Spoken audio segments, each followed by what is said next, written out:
உபயோகமான வேலையும் வருமானத்தை உண்டாக்கக்கூடிய வேலையும் கரெக்டா பிஃபோர் டைம் கரெக்டா நம்ம போய் உட்காந்து ஸ்டார்ட் பண்ணி அப்ப ரெடியா இருக்கணும்.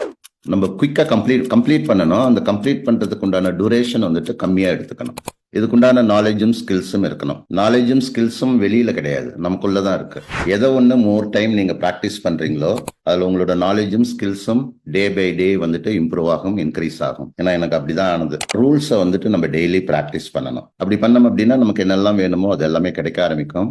இன்னொரு நல்ல விஷயம் என்ன அப்படின்னா நமக்கு தேவையில்லாத பிரச்சனைகள் வராது. ஏன்னா நம்ம எதுல கான்சென்ட்ரேட் பண்றோம். சும்மா இருக்கிறவங்க நீங்க கவனிச்சு பாருங்களேன். நீங்க யார் யாருக்கெல்லாம் பிரச்சனை நிறைய இருக்கு, அன்ஹெல்த்தியா இருக்கிற பீப்புள், கடன் நிறைய இருக்கக்கூடிய பீப்புள், இவங்களை எல்லாமே நீங்க கவனிச்சு பார்த்தீங்க அப்படின்னா உபயோகம் இல்லாத வேலைகளையும் வருமானத்தை உண்டாக்காத வேலைகளையும் ரெகுலரா பண்ணிக்கிட்டே இருப்பாங்க. அப்படி பண்ணும்போது பிரச்சனைகள் வந்துட்டு தானா வர ஆரம்பிச்சிடும். குதிரைக்கு கடிவாளம் போட்ட மாதிரி உபயோகமான வேலையும் வருமானம்